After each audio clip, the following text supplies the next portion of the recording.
بسم اللہ الرحمن الرحیم۔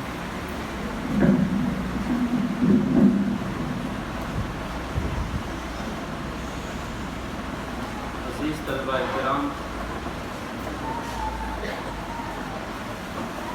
ہمارے بزرگوں کا حصول علم فقط کتابوں سے نہیں تھا، بلکہ حصول علم کے اور بھی ان کے ذرائع تھے۔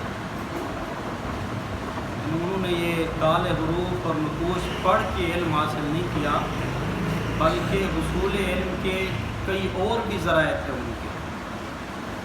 انہوں نے سیر و سیاحت سے بھی علم حاصل کیا، انہوں نے آزمائشوں سے بھی علم حاصل کیا، انہوں نے صحبتوں سے بھی علم حاصل کیا، اور انہوں نے شخصیات سے بھی علم حاصل کیا۔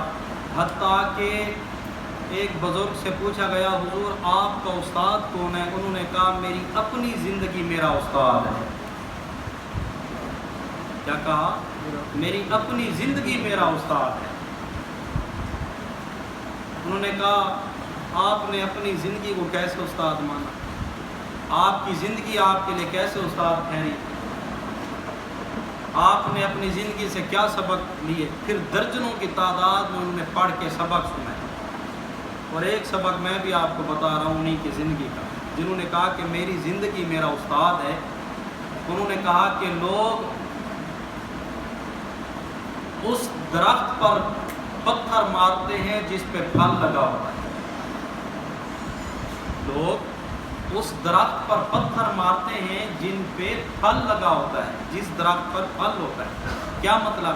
فرمایا کہ میں نے اپنی زندگی سے یہ حاصل کیا کہ جو شخص لوگوں کے لیے مفید ہو، جو لوگوں کے کام آتا ہو، جو کارآمد شخص ہو، لوگ پریشان بھی اسی کو کرتے ہیں، پریشانیاں بھی اسی کے لیے آتی ہیں۔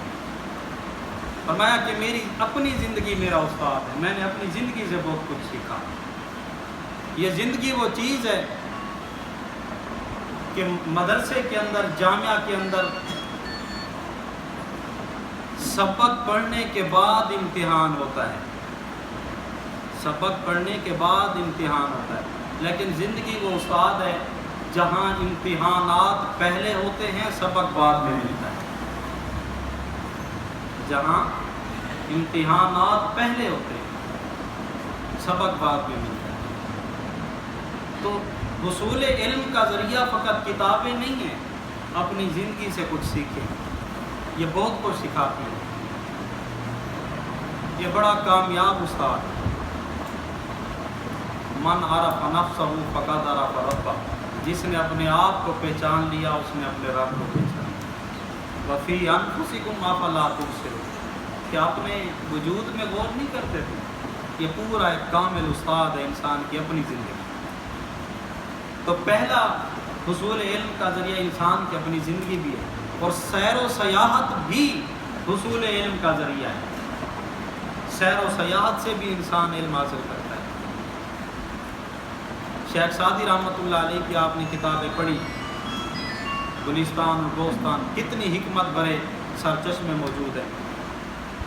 ان کی زندگی کیا تھی؟ یہی سیر و سیاحت تھی۔ ابتدائیہ کو آپ پڑھیں، مقدمے کے اندر انہوں نے بہت کچھ لکھا، ساری زندگی یہ سیر و سیاحت تھی۔ لیکن فرق ہماری سیر و سیاحت میں اور ان کی سیر و سیاحت میں فرق یہ تھا کہ ان کی سیر و سیاحت زمین کو ماپنا نہیں ہوتا تھا، ان کی سیر و سیاحت لہو و لعب نہیں ہوتا تھا، کھیل کود تماشا نہیں ہوتا تھا۔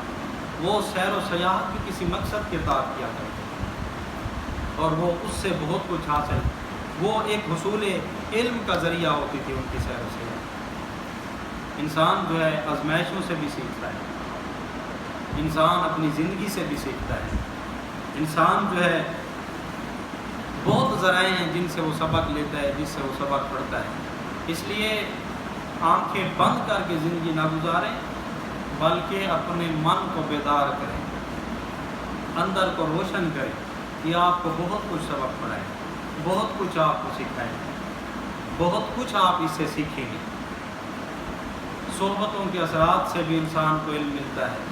اچھی صحبت اچھا اثر دکھاتی ہے، بری صحبت برا رنگ دکھاتی ہے، اور بہت کچھ انسان جو ہے آزمائشوں سے سیکھتا ہے۔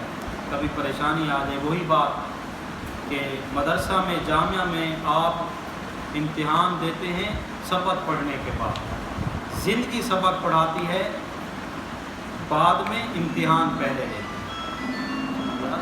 اللہ تعالیٰ میرے ان کلمات کو اپنی بارگاہ میں شرف و قبولیت عطا فرمائے، تو اللہ تعالیٰ ہمیں اپنی معرفت نصیب۔ وآخر دعوانا